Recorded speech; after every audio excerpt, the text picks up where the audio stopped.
आज इस वीडियो में हम डिस्कस करेंगे ईसोफेगस, इसकी हिस्टोलॉजी और इसके फंक्शन के बारे में। जैसा कि आप लोग जानते हैं कि ईसोफेगस एक कनेक्टिंग ट्यूब है जो ऊपर से ओरल कैविटी को और नीचे स्टमक को जोड़ती है।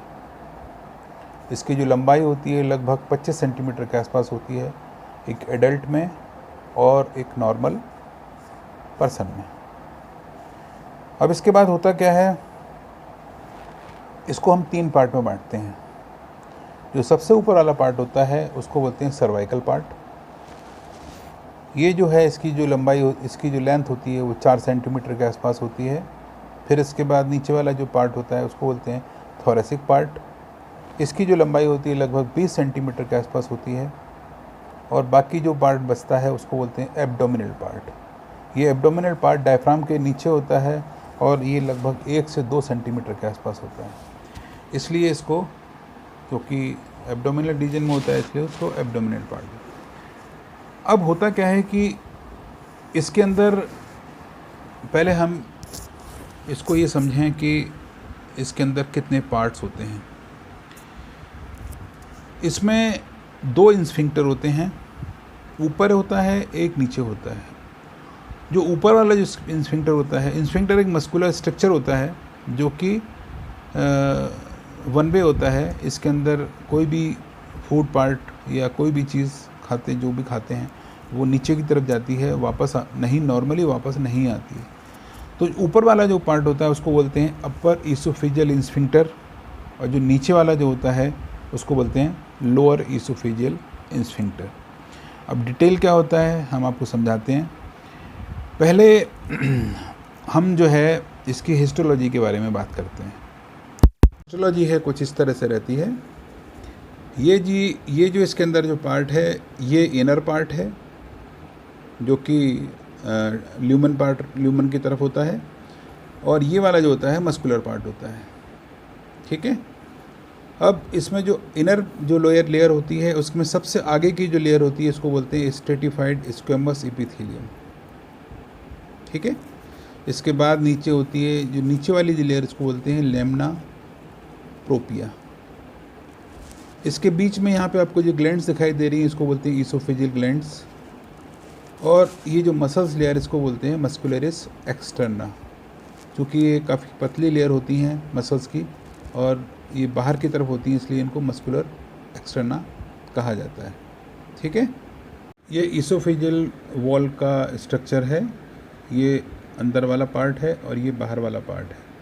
इसमें जो अंदर वाला पार्ट है इसमें ये जो लेयर है यहाँ से लेके और यहाँ तक की जो लेयर इसको बोलते हैं म्यूकोसल लेयर, और यहाँ से लेके यहाँ तक इसको बोलते हैं सब म्यूकोसल लेयर। इसमें ग्लैंड्स होती हैं। फिर यहाँ से लेके और यहाँ तक इस लेयर को कहा जाता है, ये होती है मस्कुलरिस एक्सटर्ना या मस्कुलरिस म्यूकोसा। ठीक है। ये जो लेयर होती है इसके अंदर आप ये जो देख रहे हैं ये होती है लंबी वाली मसल्स और ये होती हैं सर्कुलर मसल्स। ये लॉन्गिट्यूडिनल मसल्स, ये होती हैं सर्कुलर मसल्स। तो ये अलग अलग तरीके से आपको दिख रही हैं। और सबसे बाहर वाली जो स्ट्रक्चर है आपको दिख रहा है इसको बोलते हैं एडवेंटिशिया या इसको बोलते हैं सिरोसा लेयर। तो ये इस तरीके से इसको डिस्ट्रीब्यूट किया गया है। देखिए इसमें ये क्लियर है। Esophagus is 25 centimeter long. It's separate from oral cavity by upper esophageal sphincter and stomach by lower esophageal sphincter. मैं आपको बता चुका हूँ उसके बारे में पहले। अब हम बात करते हैं अपर esophageal sphincter के बारे में। It is formed by cricopharyngeal muscles. ठीक है। मैं आपको बताया था जो ओरल कैविटी में एक मसल्स थी जो टंग के नीचे की तरफ होती है, इसको बोलते हैं क्रिकोफेरेंजियल मसल्स। इसकी जो लंबाई होती है ये होती है लगभग 3 सेंटीमीटर के आसपास and controlled by the 10th nerve, vagus nerve. ठीक। किसकी? ये अपर इसोफेजियल स्फिंक्टर की बात कर रहे हैं, है ना। ये मैंने आपको बताया था कि वन वे ट्रैफिक होता है, वन वे वॉल्व होते हैं जो इसमें खाना ऊपर से नीचे की तरफ आता है लेकिन नीचे से ऊपर नॉर्मली नहीं जाता है। अब होता क्या है, second, it is normally shut off, मतलब ये खुलते कब हैं टू प्रिवेंट एयर सोलोइंग। ये नॉर्मली बंद रहते हैं और खुलते कब हैं, जब ऊपर वाली ओपनिंग खुलती है उसके कुछ सेकंड के बाद ये नीचे वाले खुलते हैं, है ना। अब इसमें एयर सोलोइंग ना हो इसलिए नॉर्मली बंद रहते हैं, क्योंकि अगर ये खुले रहेंगे तो क्या होता है कि मुंह में से पेट में जो है गैस या हवा सोलोइंग हो जाएगी, उसको रोकने के लिए बंद रहते हैं। आपने ध्यान दिया होगा कि जब बच्चा जल्दी जल्दी दूध पीता है तो दूध के साथ में हवा भी कई बार उसके मुंह में चली जाती है, तो इसलिए उनमें गैस बन जाती है। और यही कभी कभी इंसान में होता है, कभी इंसान जल्दी जल्दी खाना खाता है तो वो भी एयर सोलो कर जाता है और उसको कभी कभी गैस बनती है। अब ये खुलता कब है, it open after 0.2 to 3 second after the beginning of swallowing and open for 0.5 to 1 second. ये कब खुलता है, जैसे ही सोलोइंग होती है, हमने खाना गटका उसके लगभग 0.2 से लेके 0.3 सेकेंड के बाद खुलता है। अब आप ये देखिए टाइमिंग कितनी ज़बरदस्त है कि उसके बाद खुला और 0.5 या 1 सेकेंड के लिए खुला, उसके बाद ये फिर से बंद हो गया। ठीक है, ये इसकी टाइमिंग होती है। अब आता है लोअर इसोफेजियल स्फिंक्टर। ये अपर वाला ऊपर होता है, लोअर वाला नीचे होता है। अब नीचे वाला कैसे खुलता है और कितनी देर के लिए खुलता है। पहली बात, it is regulated by 10th nerve. ये भी 10th नर्व से रेगुलेट होता है, क्योंकि ऊपर वाला होता है तो ये भी रहता है। अब इसके बाद सेकंड जो होता है, second reflex goes from upper oesophageal os, ये ओएस है, upper os, upper oesophageal sphincter to lower os, oesophageal sphincter within 1 to 5 to 2 to 5 second of by 10th nerve. किसके, उसके ऊपर वाले के खुलने के 1 से 1.5 सेकेंड के बाद में नीचे वाला खुलता है ना। अब when peristaltic contraction reaches in this region sphincter closed.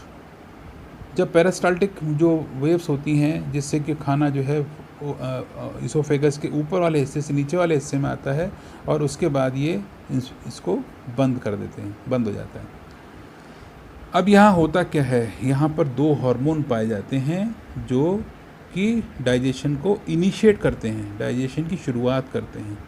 ये कौन से होते हैं, during gastric digestion gastrin, 2 hormone होते हैं, एक गैस्ट्रिन होता है, एक सिक्रेटिन होता है।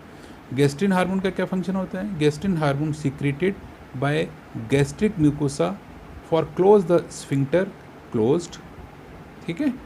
और सीक्रेटिन क्या करता है, उसको रिलैक्स करता है, उसके अपोजिट काम करता है। तो सीक्रेटिन और गैस्ट्रिन ये दोनों एक दूसरे के अपोजिट कार्य करते हैं। तो क्या करता है गैस्ट्रिन, जो क्या करता है, इससे जो गैस्ट्रिक म्यूकोसा जो होती है वो जो स्फिंक्टर होते हैं वो क्लोज हो जाते हैं, और जो सीक्रेटिन होते हैं वो उसको स्फिंक्टर को रिलैक्स कर देते हैं, जिससे कि ओपन हो जाते हैं। ठीक है, ये इसकी हिस्टोलॉजी है और ये इसकी वर्किंग है। अब हम डिस्कस करते हैं फंक्शन के बारे में। हमने ये जाना कि इसोफेगस का हिस्टोलॉजी कैसी होती है, और इसके फंक्शन में हम केवल इतना ही कह सकते हैं कि ये एक ब्रिज का काम करता है ओरल कैविटी से लेकर स्टमक के बीच में। और इसके अंदर एक चीज़ और मैं बताना चाहता हूँ, इसके अंदर जो पेरिस्टाल्सिस होती हैं इसके अंदर भी होती हैं, और इसका जो इसको 3 हिस्सों में बांटा जाता है। इसके अगर हम 3 हिस्से अगर करें तो जो अपर 1/3 होता है वो वॉलंटरी होता है, और इसके अलावा जो नीचे वाला जो पोर्शन होता है वो टोटली वॉलंटरी होता है। और इसके अंदर जो इनर जो लेयर होती है, जो म्यूकोसेल लेयर होती है, स्ट्रेटिफाइड स्क्वेमस एपिथेलियम की जो मैंने आपको बताई थी, इसमें मैकेनिकल प्रेशर की वजह से ये जो लेयर होती है धीरे धीरे डिटैच होती आती है और नीचे से नई लेयर आती है, क्योंकि यहाँ मैकेनिकल प्रेशर काफ़ी रहता है। फूड बोलस से ये जो लेयर होती है इसमें से ये काफ़ी आसानी से निकलती रहती है। दूसरा एक चीज़ और होती है कि इसके अंदर कुछ म्यूकस ग्लैंड भी होती हैं, जिसकी वजह से एक लुब्रिकेशन का काम करती हैं, जिससे कि कोई भी चीज़ आसानी से नीचे चली जाए। इसके अलावा जो इसके अंदर पेरिस्टाल्टिक जो मूवमेंट होते हैं वो ग्रेविटेशनल फोर्स से काम करते हैं। अगर इंसान बैठी स्थिति में है या खड़ी स्थिति में है तो ये जो पेरिस्टाल्टिक मूवमेंट होते हैं कंपैरेटिवली फास्ट चलते हैं। अगर पेशेंट अगर लेटा हुआ है तो फिर अगर किसी तरह खा रहा है तो ग्रेविटेशनल फोर्स इसमें की होने की वजह से खाना जो है वो स्पीडली धीरे जाता है और लेटे स्थिति में, इसलिए खाना देर से स्टमक में पहुंचता है, थोड़ा सा देर से। जबकि खड़े और बैठी स्थिति में खाना इसलिए कहा जाता है कि हमेशा खाना बैठी स्थिति में खाना चाहिए, जिससे कि इसमें ग्रेविटेशनल फोर्स से खाना आसानी से स्टमक में पहुंच सके। तो आज की वीडियो में सिर्फ इतना ही, अगले वीडियो में फिर मिलेंगे। Thank you.